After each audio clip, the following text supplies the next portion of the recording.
Well, folks, today's webinar is about preparing for emergencies. And boy, if you look back at the last month or just a couple of weeks at the type of emergencies we've seen around the country, it's pretty amazing. From floods and hurricanes and fires and various different things. Wow, we are really taking a beating, and the statistics really bear that out. We're having more catastrophes and really serious events from weather and other things than we've really ever seen. And so each of us need to be prepared. Now, most of the time, it's probably not going to be one of those major disasters that hits us. It's going to be something more simple, but it can still have a major impact on our lives if we're not prepared for it. So our goals today in this presentation are to increase our preparedness, not just at work, but at home, if we're traveling somewhere, and what if we're the responder? For many of you out there, your organization is going to be there to help the community if a serious incident happens in your community. And you may have to be on call or be at your location for an extended period of time. How do you deal with that? How does your family deal with that? How do we get everybody prepared for those things that really are fairly likely to happen sometime during our career? All right. Just a little quick reality check on our exposure to different emergencies. What is the emergency that frightens you the most? Is there something out there that if you said, what emergency would you really not want to ever be involved with? What pops into your head? And it'd be interesting to hear the responses to that.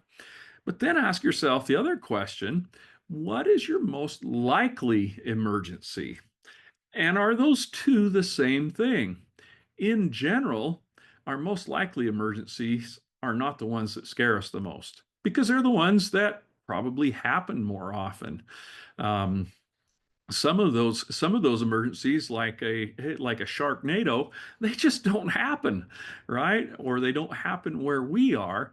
And so even though they might be really scary, they're not the ones that we're going to deal with. So we're going to base our preparation around those things that are more likely to happen where we are, that are things that we can have a degree of control over.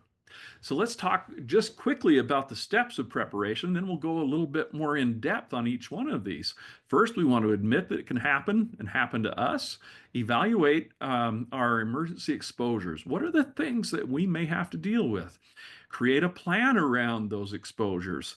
Build our preparations. Be ready to act. And then test our plan and test ourselves and make sure we are ready. All right. Just admitting that it can happen is the first step, right?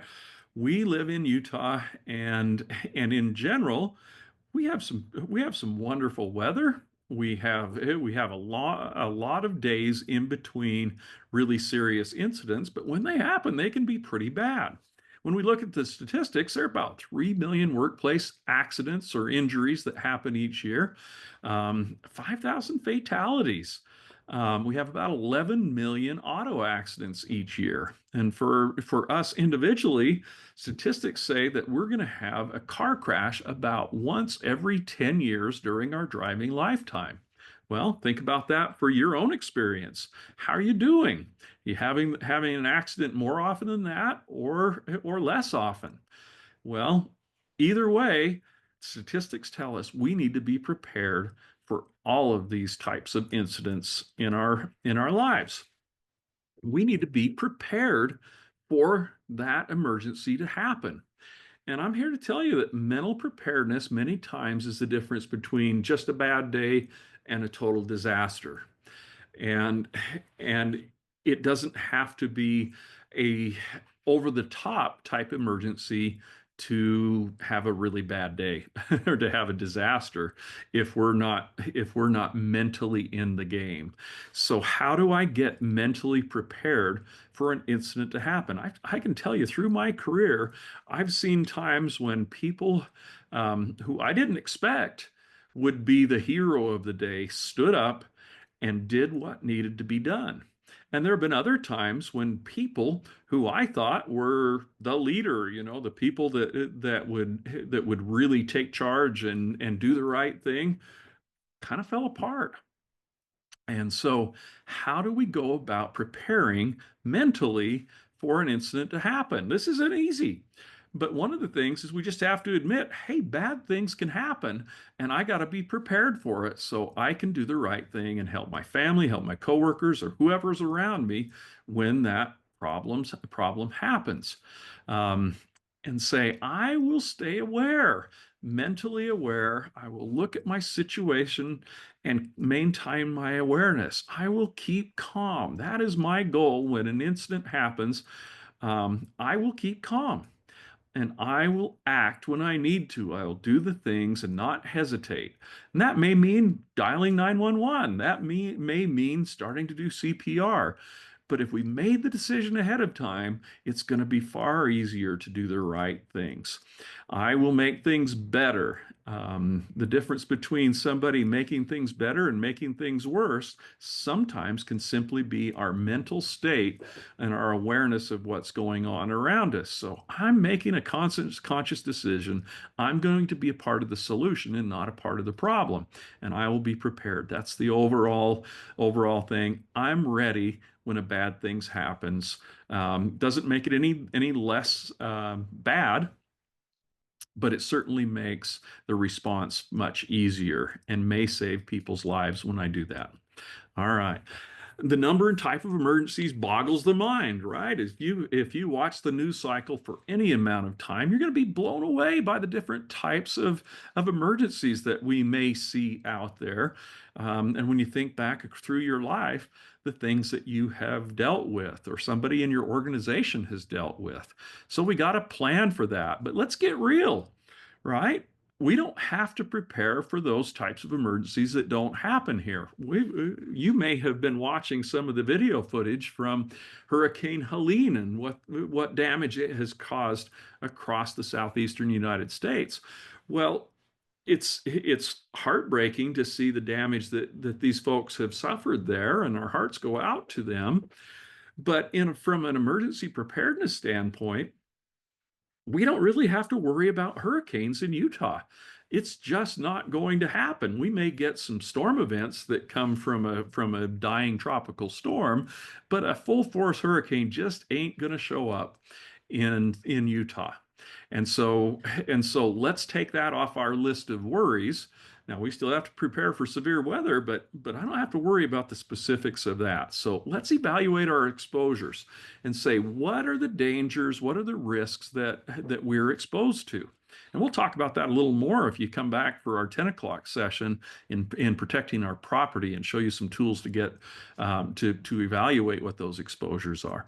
When I do this, I want to write those down and say, here are the things I've got to worry about. It's nice to have a list so then I don't have to just worry about everything. Write those down and put down what's the likelihood. Now, we've had a tornado hit Salt Lake City. Um, but that was a real oddity. That's not something that's going to happen on a regular basis. So the likelihood that it happens is going to be ranked fairly low. And we want to rank and do our preparedness according to what we may end up dealing with. Our real exposures are not the things that may keep us up at night worrying. Um, Tornadoes and hurricanes and things like that, we shouldn't pay a lot of worry about those. But our normal emergencies that we may deal with, personal injury things like cuts, bruises, burns, auto accidents, severe weather. Like I said, tornadoes, I don't waste a whole lot of worry on tornadoes. But lightning, yeah, that's something that I'm going to spend more time worrying about and making some preparations around. We had multiple people struck by lightning this year. And unfortunately, there was a fatality or more that happened throughout this year as well. Wildfire in particular, is a significant risk in the state of Utah. Earthquakes. We're in one of those zones where earthquakes happen. And not that many years ago in 2020, we had a very significant earthquake. After that, where I live, I had just a swarm of earthquakes in my neighborhood. And boy, I'll tell you, that got my attention. Earthquakes are things that sometimes we put that on the back burner, but where we live, we need to be prepared in earthquake country. What about human cause things? What do people do? What can they cause as far as an emergency in our location where we're at? What are your exposures? These exposures are personal, and even down to what you do on the weekend or after work. If I do certain types of recreational activities, if I don't skydive, falling out of an airplane is not one of those major emergencies that I have to worry about. But if I'm skydiving, yeah, probably so. Avalanches are probably not something to keep me up at night if I don't ever go into the backcountry during the winter. If I'm backcountry skiing or snowboarding, well, that should be high on my list of preparation to avoid those things and how to deal with those if an emergency happens. All right. Um, as we deal with any emergency, safety is the first thing and the last thing that we should be worried about.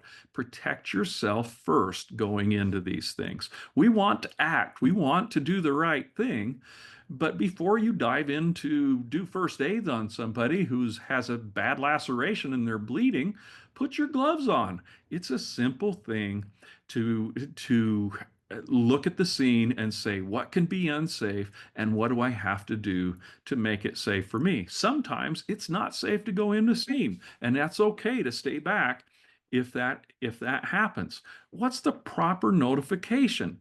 911 in many cases is the number to call. How do I provide first aid? If you don't understand how to do that, well, take a course on that. Go to YouTube University and you can learn an awful lot of information as well about that. Be a part of the solution, not a part of the problem. Then we want to create a plan. I'm having a little technical difficulty. There we go. Create a plan. Um, as in our organizations where we work, we have some legal requirements. OSHA tells us that we need to have a plan in place, emergency action plan, a fire prevention plan, those types of things. How does that apply to me personally? Well, I have a home and that's my organization. Do I have a plan there? How do I evacuate my home if my house catches on fire? How do we count all of the people that are in the house? How do we make sure that we get together? So our plan should be based on our exposures. What type of risks that we have? We need to be realistic about that. What should and shouldn't we do? And then build a plan for our organization, but also for our personal life as well. What is my plan if my neighborhood has to be evacuated, if my house catches on fire? This plan should be for everyone, and everybody should know about our plan. OSHA tells us we have to do these plans. ADA tells us as a community we need to have plans for emergency response for persons with disabilities. There are some legal requirements that we have, but as a personal matter, each of us has a moral obligation, in my mind, to have a plan on how to deal with emergencies that can happen to us. So how do we go about reporting our emergencies? At our place of business, we may have a fire alarm that we can go and pull that alarm and let everybody in the building know that the building's on fire. Well, that probably doesn't exist in our homes. How are you going to let the rest of your family or people that you live with know that there's an emergency there? Where do we evacuate to? Where do we get together? When my kids were younger, we sat the kids down and we had a talk about if the house catches on fire, if there's a problem, and we need to evacuate for whatever reason. Here's the location we're going to get back together. So we make sure that everybody's accounted for. This is where we have our emergency supplies outside of the home as well. and we literally drilled on that. We went out and walked out. Here's where we're going to go if we have an emergency. Who's responsible for what when an emergency happens, and how do we account for everybody that we're responsible for as well? All right. Then contact information. How many of you out there could recite from memory your child's phone number? How about your significant other's phone number? How about, I'll ask an easy one. Can you recite your phone number from your home when you were a child?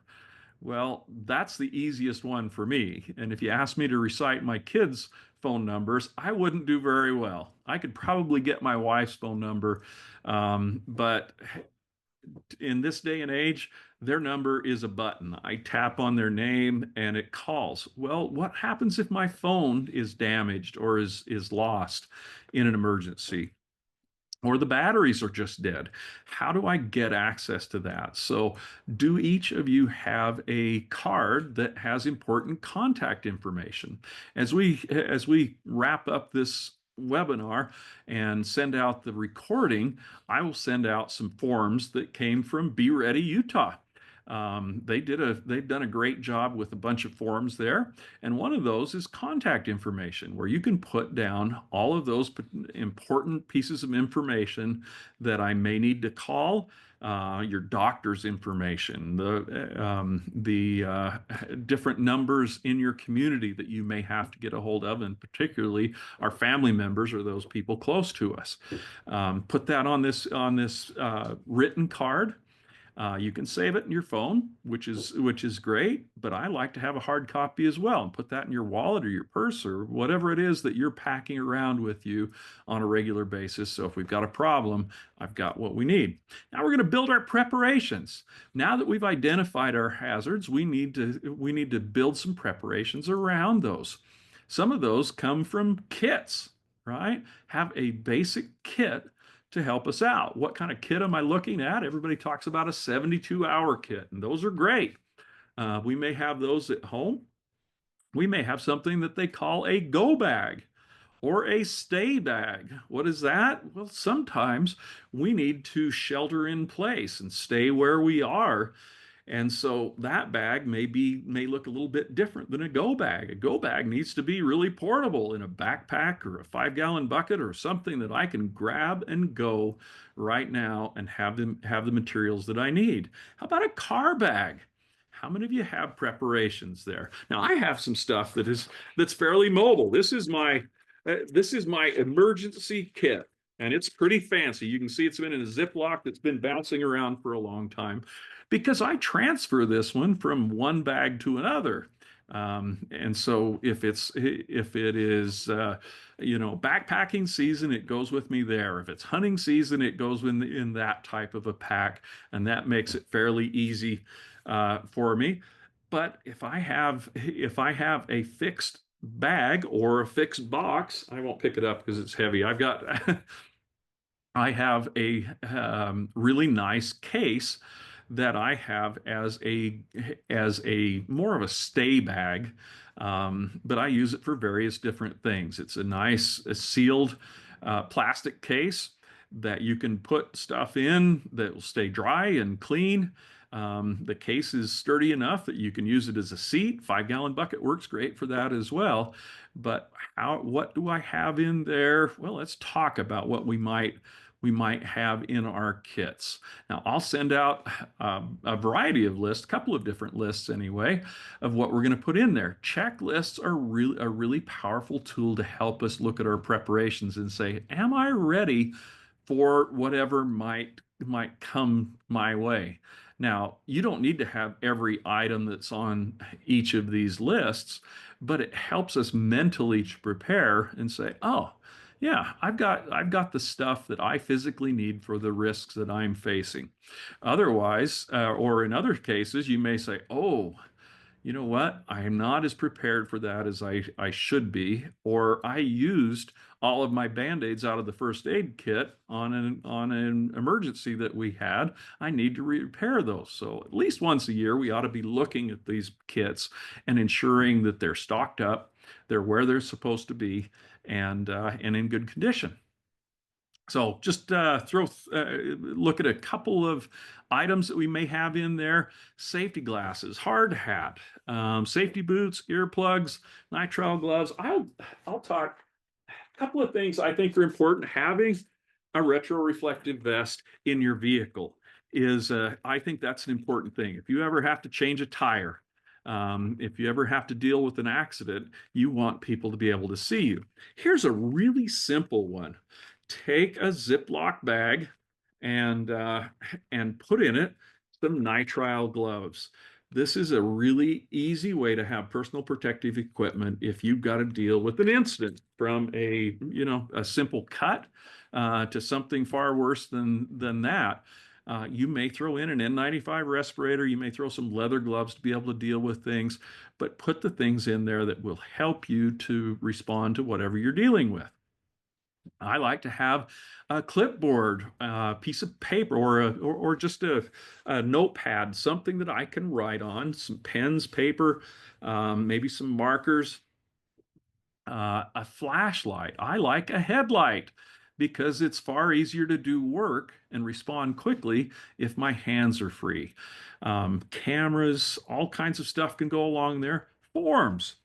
If you are driving a company vehicle that's insured by the trust, take a look in the glove compartment. There should be one of these envelopes in there, and it has some nice information in there. There's a pen, there is a pad of paper, and an emergency report. Have those documents, those emergency reports available so you can use those when you need them. Other supplies we might look at. Lockout, tagout. Well, if I'm in that type of an environment where I may have to lock something out, I'd want to do that. But what about things as simple as duct tape and zip ties, maybe a multi-tool, or wrenches to be able to isolate your gas valve, or other utilities water that you may need to isolate in the event of an earthquake or serious incident that happens out there. Have those available and make them portable. All right. Um, Documents that I may want to have there. What have you done to prepare for that worst case scenario? Let's say there's a wildfire coming at you.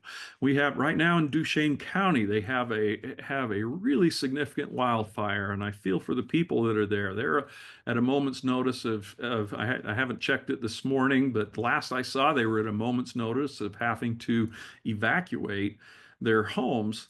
What would you take with you? What would you not want to lose if your home caught on fire, or here comes the wildfire towards your house, or the flood?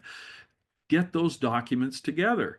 What documents might you need in the event that there is an emergency like this? Think about the documents that are hard to replace: your Social Security card, your birth certificate, other things, other documents like that, those contact lists, and put those in a box that we can grab and go quickly. Have these in an area where you can grab it and be able to go with the things that you need. Other things you might think about: what about prescription drugs that we have to maintain our health?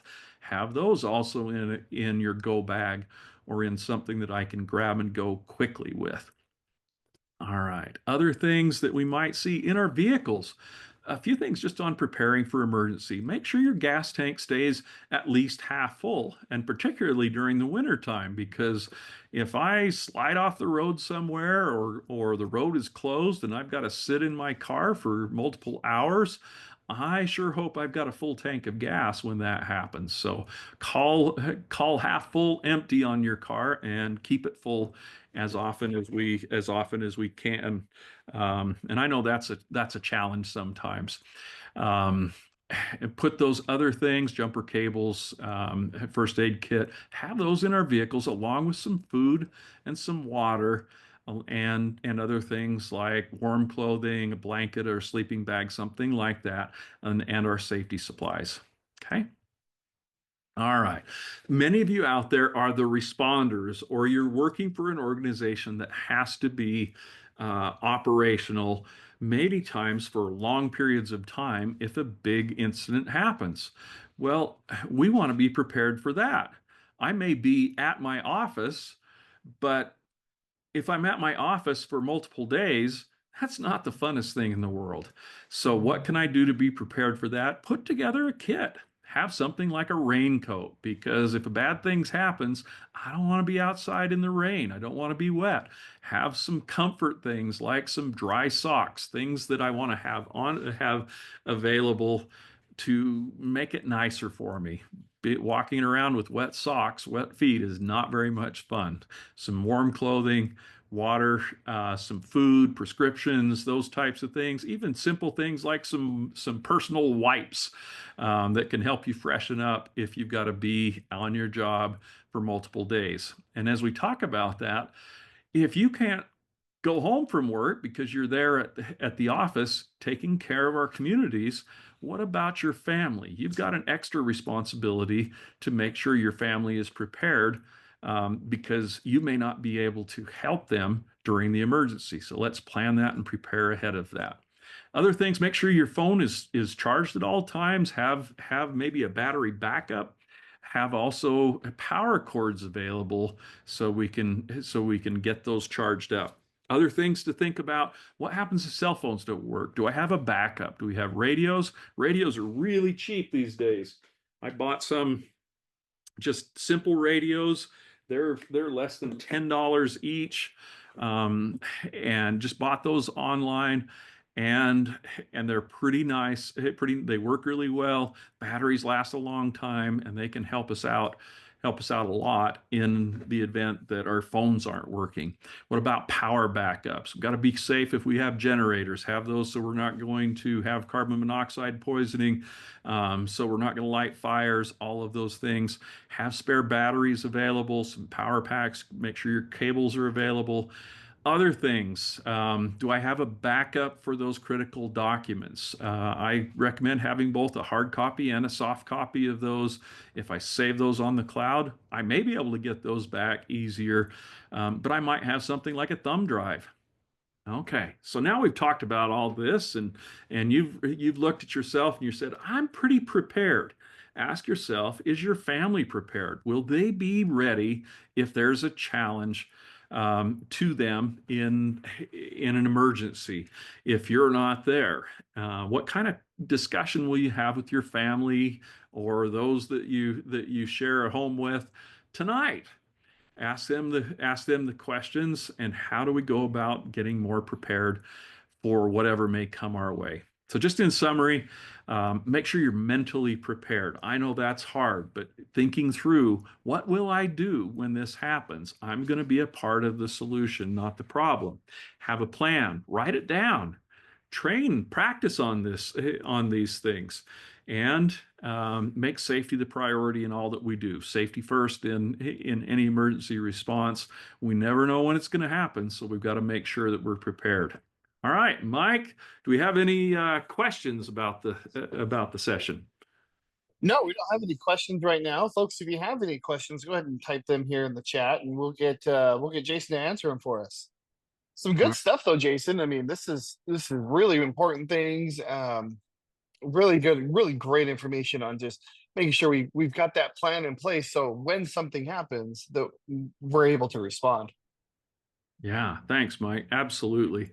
Absolutely. That's the whole thing. If we just haven't thought about it, chances that we chances that we make the wrong decision go way up. If we think about it, we plan, we prepare for it, we're going to make the right call. That's right. Yeah. All right. Anything else, Mike? Any Nope, questions? that's all we got. No questions here in the chat. Um, but we'll be sure to send these the presentation out in the YouTube channel with some of these information that Jason's talked about. But again, thanks for everyone for being here. Thanks so much, folks. Go out and have a safe day.